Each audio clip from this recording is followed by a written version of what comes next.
Para el ser humano fue fundamental estudiar el cerebro y la médula espinal. Esto a través de la observación y la experimentación y su debida aplicación en escenarios clínicos. Y para la psicología, esto fue un aporte importante para cimentar las bases de lo que sería la comprensión de las sensaciones, la percepción, la emoción, el lenguaje y la cognición. Pero, ¿desde cuándo viene este interés por conocer el cerebro humano? Pues el científico Meshberger lo ubica ya desde el Renacimiento, donde un Miguel Ángel, pintor y escultor, interesado por entender a fondo la anatomía del cuerpo humano, diseccionaba cadáveres. Esto de que diseccionara cadáveres quedó evidenciado, dice el científico, en el hecho de que en la pintura La creación de Adán, el halo que envuelve a Dios es como si fuera un cerebro, con sus partes y su médula espinal, lo que da alusión que el don divino que nos dio Dios fue la mente. A lo largo del siglo XVII y XVIII, la cantidad de guerras con innumerables lesiones en la cabeza presentadas en soldados permitió observar las consecuencias de estos traumatismos y de las lesiones en el sistema nervioso central. A raíz de esto, empezaron las preguntas sobre qué era el cuerpo y qué era la mente. René Descartes especula acerca del lugar de la mente y el papel del cerebro en el control del pensamiento y de la acción, es decir, mente y cuerpo. Esta dualidad de mente y cuerpo llamó principalmente el interés a través de la observación de los condenados a muerte por la guillotina y ver qué respuestas hacían aún después de haber cortado sus cabezas. Esto llevó a que Pierre Cabanis, anatomista, concluyera que la conciencia termina cuando se separa la cabeza y el cerebro del cuerpo, a lo que posteriormente Theodore Bischoff, fisiólogo, en un muy cuestionable experimento con la cabeza de un criminal recién ejecutado, lo llevó a comprobar las teorías de Cabanis al mostrar que estos últimos actos que ejercían las cabezas no eran más que reflejos. El cerebro siguió siendo un área de mucho interés para los fisiólogos, neurólogos y los médicos que querían saber cómo funcionaba esa parte de la mente del ser humano. Lo que llevó debido a que no se podía acceder al cerebro como tal sin causar daños importantes, los médicos empezaron a observar los comportamientos a través de la experimentación con la médula espinal. Robert Witt comprobó que las ranas, aún sin cerebro pero con médula espinal, tenían respuesta a los piquetes, y posteriormente François Megendi concluyó que las raíces dorsales y ventrales de los nervios que surgen de la médula espinal tienen diferentes funciones, siendo las dorsales las que se relacionan de forma más particular con la sensación y las ventrales con el movimiento. Entrado este punto, empezamos a tocar uno de los apartados más importantes para los estudios del sistema nervioso, la fisiología sensorial. Helmholtz cimienta sus trabajos en fisiología sensorial basado en trabajos anteriores de experimentación y especulación acerca de la electricidad y el sistema nervioso. Entre ellos está John Schwaderman, quien en el siglo XVII removió un músculo de una anca de rana y lo conectó con un nervio para después picarlo y observar que causaba una contracción muscular. Además, Robert Witt concluyó que cierto poder de influencia guardado en el cerebro, la médula espinal y los nervios es la causa inmediata de una contracción de los músculos animales. Aquel cierto poder de influencia fue tomado como eléctrico. Por su parte, Luigi Galvani utilizó una máquina de influencia eléctrica para estimular músculos de rana. Además, siguiendo las conclusiones sobre la naturaleza de los fenómenos eléctricos y los experimentos con pararrayos, decidió investigar los efectos de la electricidad que ocurren de forma natural en la contracción muscular. Galvani conecta ranas a un alambre que daba al techo para ver las contracciones de los músculos al pasar una nube de carga. Con esto concluyó que el cerebro genera electricidad y que ésta se distribuye por todo el cuerpo a través del sistema nervioso. Por su parte, Emile Debye-Reymond construyó un galvanómetro muy sensible para medir el flujo de la corriente eléctrica. Al colocar un alambre en un nervio y otro sobre la terminación seccionada del nervio, observó el flujo de la corriente eléctrica. Reymond comprobó que la perturbación que viaja a través del nervio es eléctrica. Helmholtz utilizó el miógrafo para registrar la latencia, la duración y la naturaleza de la contracción. Esto a través de un tambor giratorio. Tal experimento le permitió calcular cuánto tardaba el impulso eléctrico en viajar a lo largo del nervio. Hizo experimentos con humanos para ver el tiempo de respuesta del impulso eléctrico y comprobó que, dependiendo del área estimulada, asimismo era el tiempo de recorrido del impulso eléctrico. Comprender el cerebro se había convertido en el reto más grande al que el ser humano se había enfrentado. Y esto, en el siglo XIX, no solo se vio a nivel fisiológico. También otros autores científicos decidieron darse a la tarea de entenderlo, lo que los llevó al segundo apartado de uno de los sucesos más importantes para el entendimiento del sistema nervioso, la frenología.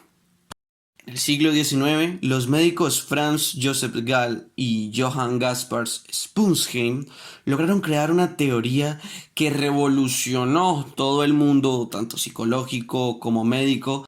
Gall creía que las protuberancias o hendiduras del cráneo dejaban ver las funciones del cerebro que estaban más o menos desarrolladas, y esto permitiría analizar y medir el desarrollo de la personalidad de una persona. Tales teorías le llevaron a concluir que la personalidad y la inteligencia son reducibles a 42 facultades o funciones, 6 de las cuales son domésticas, 10 son egoístas, 5 morales, 5 autoperfectivas, 8 intelectuales, 4 de facultades literarias y 4 reflexivas. Él creía que cada facultad se localiza en un área específica del cerebro en la superficie y que el cráneo encapsula tan herméticamente al cerebro que por eso los contornos del cráneo reflejan las desviaciones en la superficie del cerebro. Gall y Spungsheim, más que algo científico, logran crear toda una doctrina alrededor de la personalidad observada a través de las protuberancias y hendiduras del cerebro, a tal punto que en Europa y con mayor impacto en Estados Unidos, la gente, para entrevistas laborales, para perfiles psicológicos, para cualquier cuestión que necesitase de una observación de la personalidad de las personas, comprase el libro de Gall y de Spungsheim y estudiase frenología solamente para medir el carácter funcional de cada ser. La frenología tuvo mucho furor durante el siglo XIX y parte del siglo XX y permitió cimentar las bases de la psicología debido a que fue la primera en hacerse preguntas sobre las funciones del cerebro y lograr localizar algunas a través de la observación. Sin embargo, esta teoría no era del todo cierta y tenía falencias. Pierre Florence dijo que el espesor del cráneo no tenía nada que ver con el lugar y el tamaño del cerebro. La frenología quedaría convertida en una pseudociencia. Sin embargo, no pasó sin pena ni gloria debido a que dejó varios hechos que se convirtieron importantes para el siguiente paso que daría la psicología y la medicina en la observación de las funciones del cerebro, debido a que ésta reforzaría la idea de que el cerebro es el órgano de la mente y de que en los individuos existían diferencias individuales. A partir de aquí, la medicina, la fisiología, la histología, la anatomía, la biología empezaría a cobrar muchísima importancia en lo que era la localización de las funciones en el cerebro. Como referente principal en este primer momento tenemos a Marie-Jean-Pierre Florence, un investigador médico quien se preguntaba sobre la interconectividad del cerebro y sobre si cada parte que estaba interconectada tenía una función específica. Para observar esto, practicó la ablación, un procedimiento donde removía quirúrgicamente áreas específicas del cerebro para ser analizadas. Él separaba el cerebro en 6 unidades: los hemisferios cerebrales, el cerebelo, el cuerpo cuadrigémino, la médula oblongata, la médula espinal y los nervios mismos. Después de la cirugía, donde la unidad era removida, se dejaba recuperar al animal y se observaba su conducta. Florence se permitía tener un mayor control y precisión de sus experimentos, ya que estos no dependían de experimentos de la naturaleza, sino que él mismo alteraba, generaba los daños, los accidentes y las lesiones para poder ver qué comportamientos tenían estos animales al tener un daño en una parte específica. Florence experimentó con distintos animales y pudo concluir que los lóbulos cerebrales son el asiento de la percepción, permiten ver y escuchar, e incluyen también las funciones mentales superiores como la voluntad y la memoria.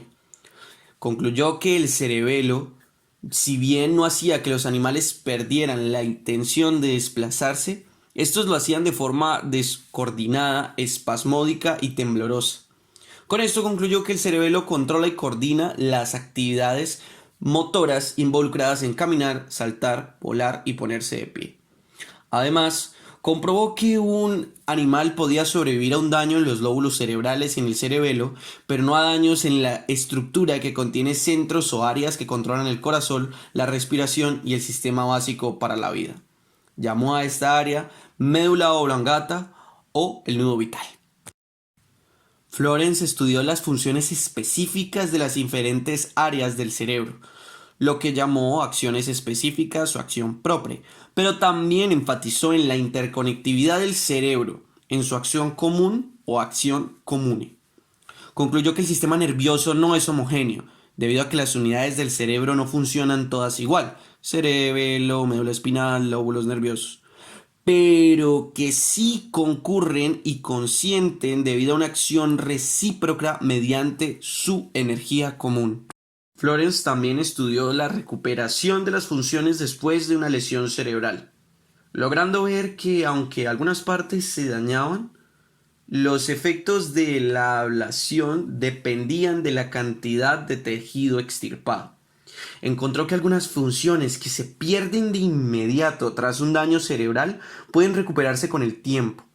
Él creía que ciertas áreas del cerebro se hacían cargo de las funciones de las áreas en las que estaba ubicada el daño. Este tipo de recuperación se logra ver en víctimas de infarto, las cuales quedan devastadas conductualmente, pero que al pasar de unos meses se recuperan en gran parte. Los resultados de los experimentos con los animales eran fascinantes, debido a que Florence comprobó que el cerebro es el órgano de la mente. Sin embargo, había quedado la interrogante de ¿qué pasa con los humanos? El señor Cage recibió una perforación craneal debido a la explosión de pólvora que hizo volar una espoleta de hierro de 13 libras, 3 pies y 7 pulgadas directamente hacia su cabeza y por encima de su ojo izquierdo. Antes del accidente, Cage era perspicaz, muy trabajador, agradable, persistente y vital. Sin embargo, después de recuperarse del accidente y como lo especificaba su médico John Harlow, él poseía buena salud física, pero se había vuelto caprichoso, irreverente, grosero, impaciente ante las restricciones y, cuando iban en contra de sus deseos, se mostraba obstinado, caprichoso y vacilante, como si su equilibrio entre sus facultades intelectuales y propensiones animales empezara a tambalear. Mejor dicho, como si se hubiese destruido y Cage no fuera el mismo. Antonio Damasio, neurólogo, y Hannah Damasio, experta en técnicas avanzadas de representación cerebral, reconstruyeron el cráneo de Cage y trazaron la trayectoria de la espoleta de hierro en los puntos focales de su lesión cerebral. Concluyeron que ambos lóbulos frontales habían sido dañados en sus secciones ventral y medial. Los daños en estos lóbulos frontales generan cambios de conducta y personalidad, como las que mostró Cage después de su accidente. En esta búsqueda de las funciones del cerebro, el lenguaje, una de las acciones más características del ser humano, toma un papel importante. Paul Broca, neurólogo, cirujano y seguidor del trabajo de Florence, enfatizó en la acción del cerebro como un todo. Además, él describió la localización cerebral donde se produce el lenguaje, el cual era el lóbulo frontal izquierdo, y esto a través de la observación de una afemia, que luego se llamaría afemia de Broca, donde se evalúa a un paciente que entendía el lenguaje pero que no podía hablar. Paralelo a la afasia de Broca, donde el paciente entiende el lenguaje, sin embargo no puede hablarlo, se encuentra la afasia de Wernicke, en la cual, resultante a un daño en la porción superior del lóbulo temporal izquierdo, la producción del lenguaje puede ser rápida y sin esfuerzo, pero no logra tener significado. Con esto se logró describir el papel del cerebro en la producción y comprensión del lenguaje y cómo dos perturbaciones asociadas con daños en dos áreas distintas del lóbulo temporal izquierdo estaban identificadas. En 1860, L.N. Simonov implantó electrodos en el tallo cerebral de animales para después enviar una corriente directa a los animales no anestesiados. En el estudio del sistema nervioso también fue necesaria la estimulación directa del cerebro, donde varios científicos y médicos hicieron varios experimentos inyectando distintas sustancias para ver las respuestas de este. Sin embargo, Gustav Fritsch y Edward Hitzing hicieron las primeras pruebas más importantes de los efectos de la estimulación eléctrica directa del cerebro. Ambos, Hitzing con un soldado y posteriormente junto a Fritsch con perros, aplicaron electrodos sobre la superficie del cerebro con corrientes de diferente intensidad. Llegaron a la conclusión de que una parte de la conectividad del hemisferio del cerebro del perro es motora y otra parte no lo es. Mediante esta estimulación, localizaron áreas del cerebro controladas desde 5 grupos diferentes de músculos involucrados en la extensión del cuello, extensión y flexión de la pata delantera, la trasera y el movimiento de la cara. La estimulación eléctrica de un lado del cerebro siempre causaba movimiento en el lado opuesto del cuerpo. Por su lado, David Ferrier dirigió experimentos que utilizaban la estimulación y la ablación para localizar funciones tanto sensoriales como motoras. Implantó electrodos en distintos animales y localizó las funciones motoras y sensoriales en sus cerebros. Ferrier localizó en los monos 15 diferentes funciones motoras, incluyendo el avance de la pierna opuesta al brazo opuesto, apertura de la boca, salida de la lengua, apertura de los ojos y levantamiento de las ojeras. Tal mapa de localización del mono pudo ser transferido al ser humano para, en su cerebro, localizar el primer tumor cerebral que sería removido en una intervención neuroquirúrgica. Ferrier logró localizar la visión en la corteza occipital, la audición en el lóbulo temporal izquierdo y algunas sensaciones estéticas en la región postcentral. Por otro lado, John Hutchinson Jackson observó la epilepsia de su esposa en el endurecimiento ordenado de cada parte de su cuerpo a través de la geografía interna del cerebro. Concluyó que en el cerebro humano los centros corticales más elevados rigen controlando e inhibiendo centros más bajos, más viejos y más primitivos. Para poder apreciar las respuestas del cerebro, Robert Barlow procedió a hacer una estimulación eléctrica de este en un cerebro humano.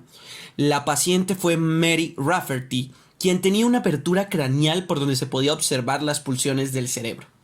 Barlow implementó corrientes eléctricas en puntos de la dura madre y el cerebro y observó las respuestas que tenía al alterar el lóbulo posterior derecho o el lóbulo posterior izquierdo. Sin embargo, la mujer, después de esta exploración, procedió a tener una convulsión, lloró, perdió la conciencia y luego cayó. A los 4 días murió debido a las huellas que los electrodos le habían dejado. Esto, si bien abrió para que los experimentos de cirujano experimentador tuvieran una mayor acogida, también cuestionó el lado ético de todas estas prácticas. Wilder Penfield estimuló durante cirugías necesarias a pacientes con epilepsia mediante una corriente suave para así obtener reportes verbales de los pacientes. Además, junto a Rasmussen, describió las áreas sensoriales y motoras a lo largo de la fisura de Rolando. En el entender la expresión de los estados afectivos, Michael Victor Pachón y Valentín de Marcellet implementaron electrodos unilateralmente en el núcleo caudado de un perro, lo que dio como respuesta a una segregación de la saliva, lo cual ellos relacionaron con la satisfacción. Este núcleo caudado se considera donde suceden los movimientos automáticos y la expresión de los estados afectivos.